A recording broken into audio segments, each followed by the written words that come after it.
are officially locking down the hospital and placing those infected under quarantine. Take control of your favorite character. Influence the outcome of the disaster. Only in Grey's Anatomy, the video game.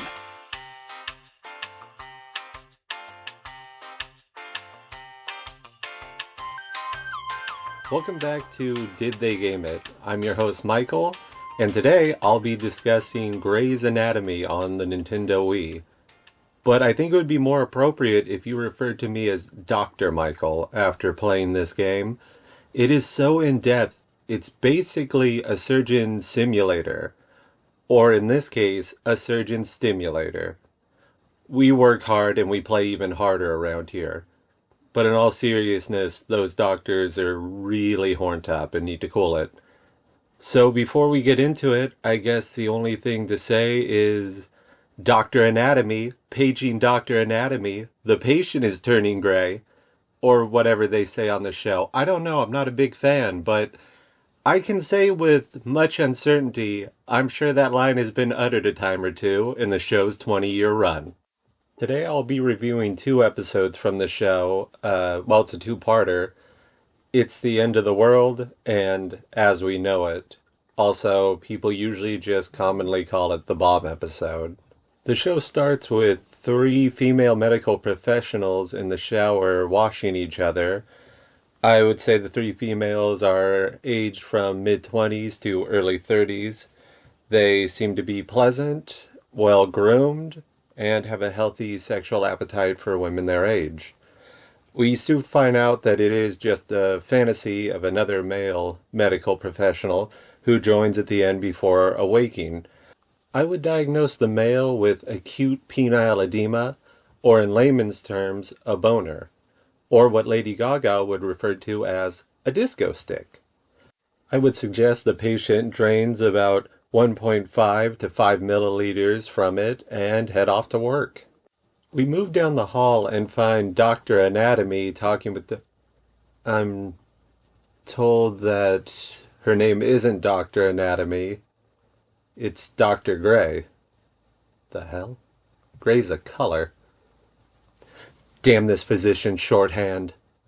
Well, she's talking to Dr. Yang about feeling like she's going to die today, which I would diagnose as foreshadowing. Once we get to the hospital, we meet Bailey, another female medical professional, whose water breaks, which would lead me to believe that she is pregnant and has been for some time. So she's going to have a baby at the hospital, but what nobody knows is that her husband is already at the hospital, having been in a motor vehicle crash before this. And they don't realize it's him until a doctor answers his phone and realizes it's Bailey's husband. Which is something that I've seen on a better medical show called ER. I didn't watch that show either, but I remember seeing a scene similar to that where they're trying to page a doctor to help with a victim who was hit by, I can't remember if it was a bus or a train. And when they keep paging him, his beeper's going off and they finally realize the guy they're operating on is the doctor they're trying to call in.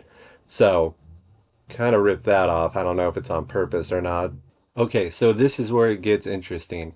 An ambulance pulls up with a man with a wound in his chest, and a paramedic has her hands inside to stop him from bleeding to death. Now, later on, as the show goes, we find out that this patient and his friend were at home and they reenact World War II. They had a homemade bazooka and a homemade missile that was fired into him, but never went off.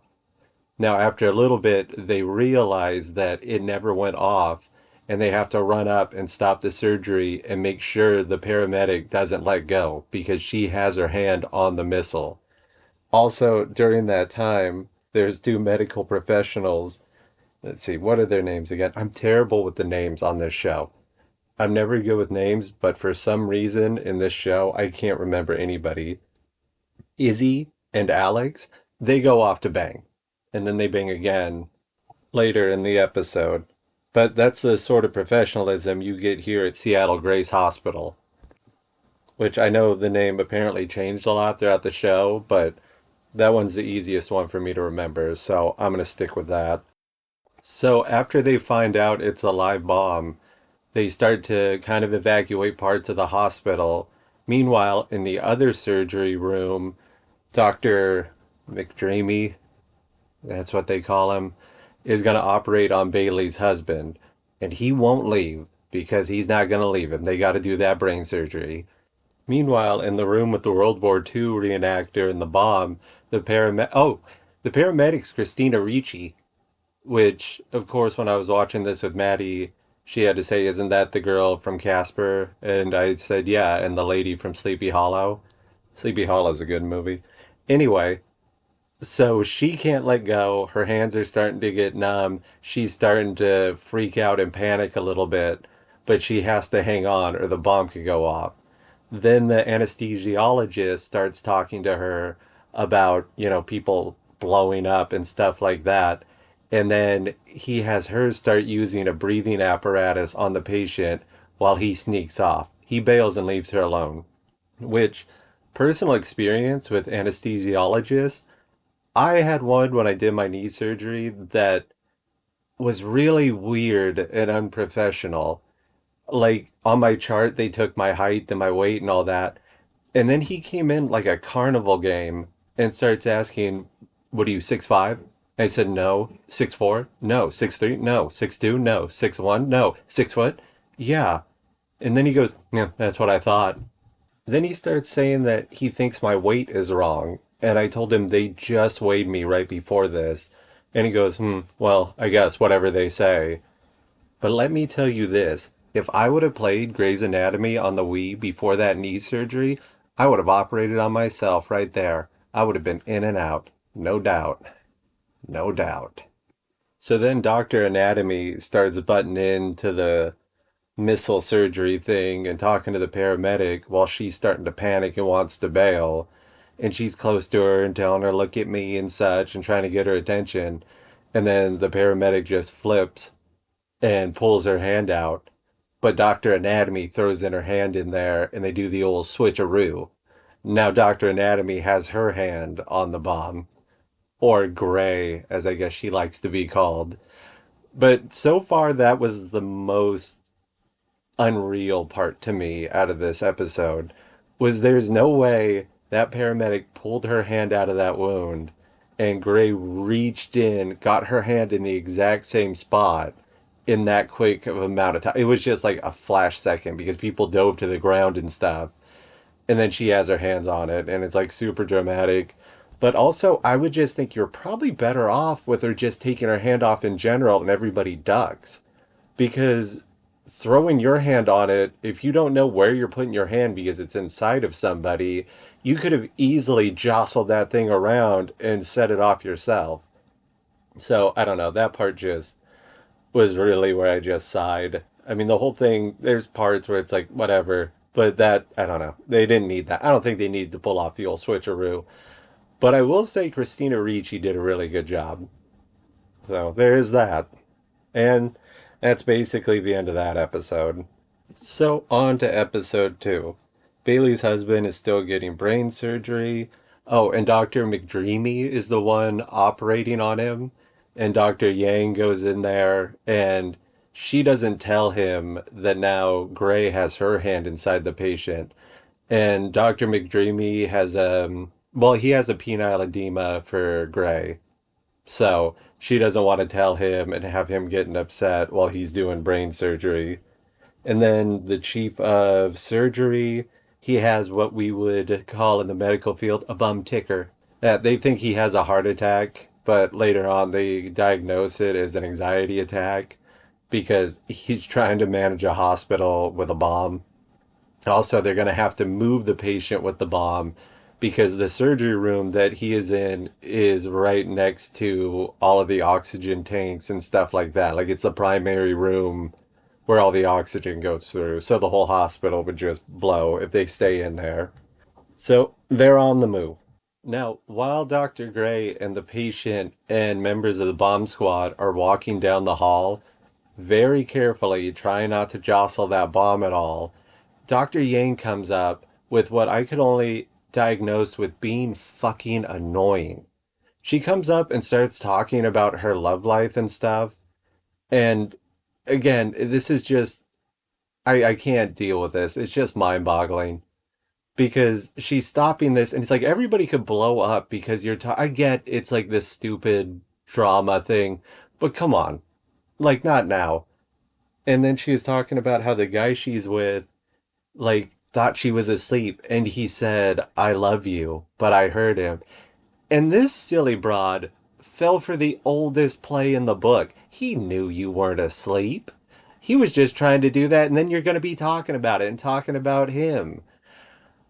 But not everybody does that. If I ever did that to anybody, I meant it.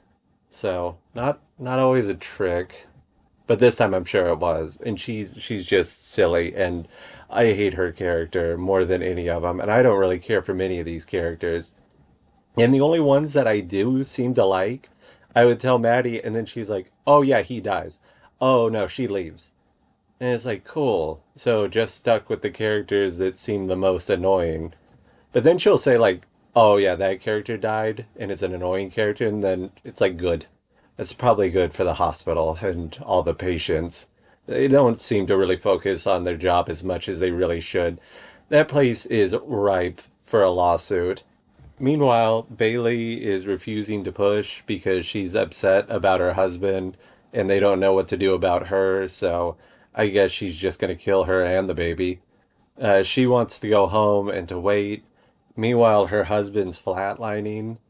And oh, then another fucking dumb move by Yang. She goes in there and tells McDreamy or whatever his name is that it's Gray. She has her hand in the patient now. And it's like, why are you doing this? He's trying to do brain surgery and you're distracting him for the drama? Fire her. Get her out of there. She is gonna get your ass suit off. So, anyway, the surgeries continue. Well, basically, it kind of ends almost abruptly in a way, or maybe it was just the way I viewed it at this point. Bailey's husband, he starts to flatline, and then McDreamy, of course, does that thing where he like punches him in the chest because he's frustrated, and then his heart starts beating again. So he lives, Bailey has her baby, they remove the bomb from the guy. That's it, happy ending all around. Oh shit, never mind. The bomb squad guy that we met, who he's actually pretty cool throughout this whole episode, especially dealing with these people. Yeah, he just blows up, just walks down the hall and Gray's watching him with an admiring smile, and then all of a sudden he fucking explodes. He doesn't make it into the containment unit, and she gets thrown back and slams on the ground. And then she just has like later on like a little boo boo Boo boos, eh? Hmm. on her face, and that's about it. Meanwhile, the other dude is just he's evaporated. He's gone, the bomb squad guy that's been chill this whole time. And my thought is at this point, maybe if Dr. Yang hadn't have fucking stopped her in the hallway to talk about her feelings and some guy pulling a trick on her while she's asleep and convincing her that he's in love with her, maybe he would have made it to that containment unit in time because he was like right there. He was right there. Maybe if he just had those few extra seconds, everybody lives. I don't know, but it seems like him and the other bomb squad guy were the only ones to die. And I can guarantee you those two reenactor dudes, they've got to be going to prison. They just act like it's a happy ending. They're like, he's going to live. He's probably facing some serious charges. I think the whole hospital should be facing serious charges. So, back to it. The guy who had the dream, the one where he had the penile edema, he looks and the two other doctors are showering off Gray. Like, probably getting that dude's blood off of her and stuff. And then it's like, yeah, it goes from sexy to traumatic, as most sexual experiences do. And yeah, that's it. Oh, McDreamy and Dr. Anatomy talk about their feelings or whatever. But yeah, I think they murdered a guy by talking about their feelings instead of getting business done. So that was a wild episode, or two episodes. I Maddie talks about this show and then she talks to me like I should know who all the characters are because she watches it and I'll walk in and I don't know who anybody is. And I have to keep telling her that I don't know who that person is. Like, I walk in and the show's on, but I can't retain any of the information about this show. The only thing I can say is this seems to be an earlier episode, and the dialogue and everything has like the Gilmore Girls type of rapid fire dialogue where there's no time to breathe or kind of think about lines. They just like keep going super fast. And from what I saw in the later seasons that were on TV, it seems like they slowed down the dialogue. So maybe I could handle the newer episodes a little better because I don't really handle that rapid fire dialogue well because sometimes there's just a lot of pointless dialogue that I don't need. Speaking of pointless, I noticed in my notes that I have a part that says notes sound like a poetry slam.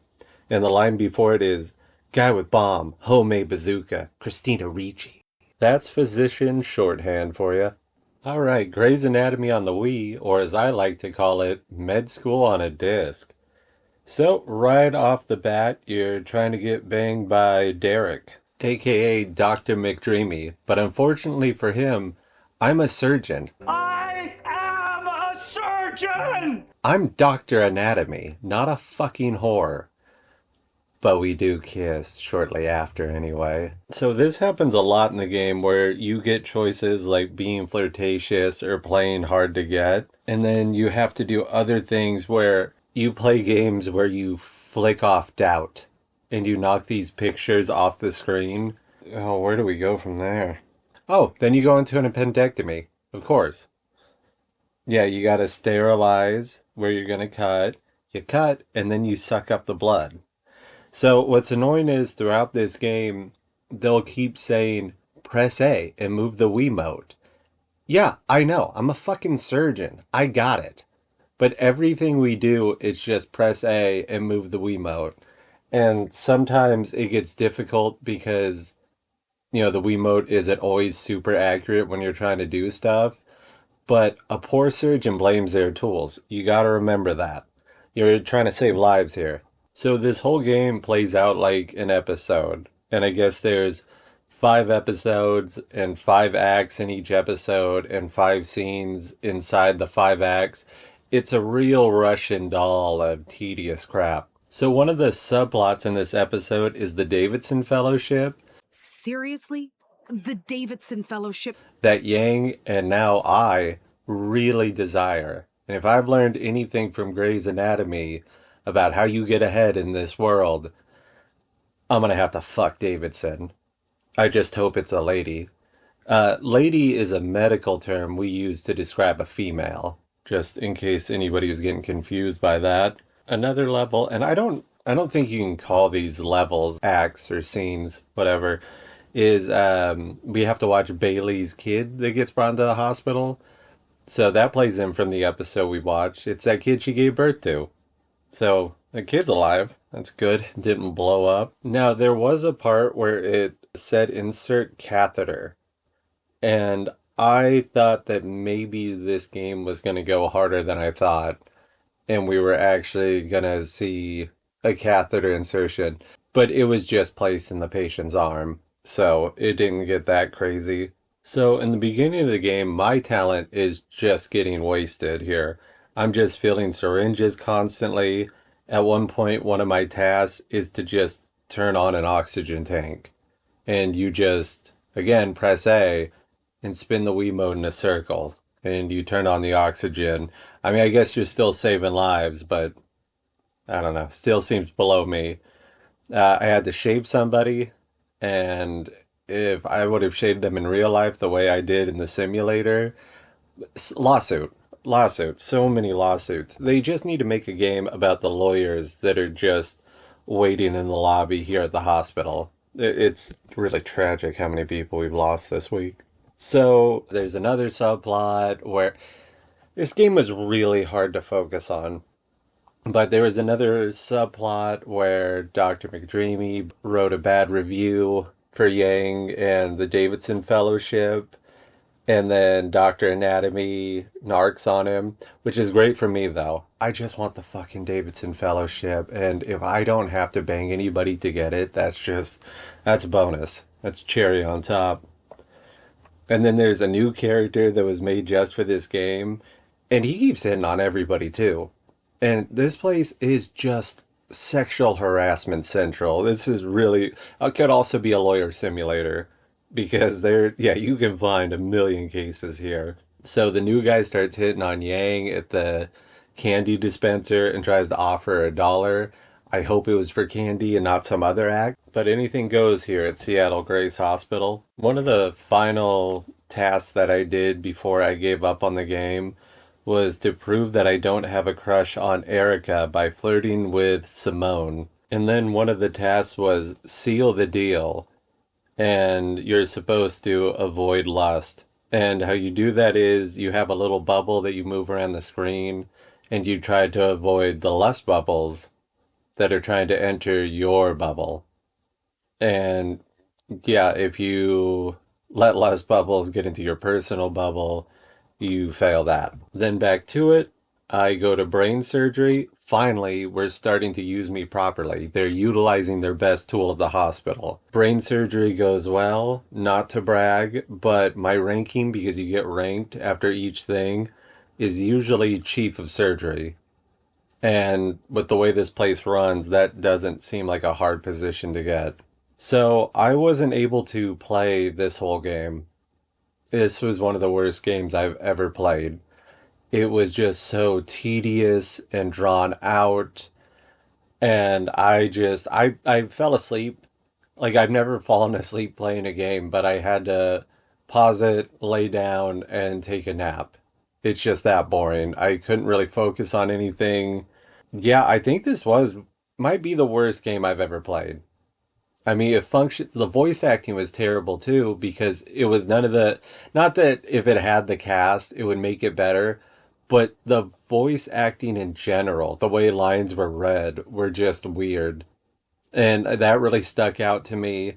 And like, I didn't expect much, but I did expect it to be better than one of the worst games I've ever played. Like, I was expecting on the same level as Beastly, and it seemed like I had more fun playing Beastly because I think it just, the dialogue and the lines and the way I read stuff, it was just easier to make fun of and entertain yourself. This one, I couldn't make it through the first full episode. I came back about 3 different times and tried, and then I just thought, I've gotten enough of this. I paid like $14 for this, but I don't regret it because I think it's going to be a pretty funny display piece to put up because a lot of people don't even know this exists. Sometimes the control was also really difficult. And with the Wii, it's kind of hard to grade that because I'm not sure if maybe the sensor bar moved or something, or if it's the game itself. Because some games, it seems like I have a way easier time controlling the movements. And this game, it just seemed like sometimes it was really difficult to do some of the missions. I mean, but you have plenty of time to accomplish it, so I didn't really lose that often. But when you would fail some of the missions or events or whatever you want to call them, you would get some of the funniest still pictures of the characters. And one of them had the line, "I can't even make a move on a hot nurse. Man, I'm losing it." I mean, that stuff was pretty funny. Like, I would take a photo and I would send it to people because it would make me laugh. But there's not enough there to make this game worth playing at all. I think because Beastly was only a couple hours to play, and this game, I don't know how long it'll take. Like, I have already spent a few hours, and I'm not even through the first episode. And it shows cutscenes and stuff, but I don't think the cutscenes take that long. And they're not live action cutscenes either. They're Wii cutscenes, which sometimes they look funny too, but again, not worth it. But did they game it? I would say yeah, because it's definitely it's like the Beastly thing, where you can definitely tell it's Grey's Anatomy. They have the characters, the setting, the dialogue, all that. But I would rank this game as textbook malpractice. It was an awful game that I don't want to play anymore and would never recommend to anybody. Don't play it. But if you do want to buy it and display it, I mean, it's funny enough for that. I think this game was made for lonely women who are too lazy to read romance novels because there was a lot of sexual puns and stuff, like about bedside manner. They used that one a couple times. It is a reflection of the show, though, which the show, I would diagnose the show with a case of the sillies. You know, if somebody likes it, that's fine. It's just not a show for me. Maybe it's just a low cognitive load thing where it's like just to relax, you watch that. Because I tried to watch the next episode as I was playing the game on the Wii. And in the next episode, McDreamy's best friend, McSteamy, comes back into town. And I guess McSteamy had an affair with McDreamy's wife. And McDreamy walked in on him. And it's just, you know, that sort of thing constantly. And then when I told Maddie about it, she said, oh yeah, but McSteamy does like nice things for like children. Like he does plastic surgery for their cleft lips or something. I don't know. But I hate characters like that, where people are like, but he's actually a good guy because he does this. Life isn't like an NFL game. Like, you don't get offsetting penalties. Like, you just can't be like, oh yeah, I kill people's pets for fun, but I also donate blood to the Red Cross. Oh, well then, all is forgiven. No, but that dude killed my dog. Yeah, but he does a good thing on the side, so they kind of just counteract each other. I don't know. I just get, some characters just suck. Let's just leave it at that. I can't stand that with characters where it's like, stop doing it. Just to have a bad guy or a shitty person. Sometimes it is that simple. But I'm getting off topic. Yeah, so, I mean, I guess watch the show if you just want hospital drama and never play the game. It's that simple. Just don't play the game. Well, I guess that's it for this week. Oh, yeah. So I guess if you're listening to this, comment, like, subscribe, do that whole thing to try to help me out. Because AI said that there's no way this show becomes popular. And I'd like to prove it wrong. So please join me next week as I review Mr. Holland's Opus on the Sega Saturn. Until then. Doctor? Doctor. Doctor? Doctor. Doctor? Doctor. Doctor? Doctor. Doctor? Doctor. Doctor? Doctor. Doctor? Doctor. Doctor? Doctor. Doctor? Doctor. Doctor? And doctor. Well, we miss anyone?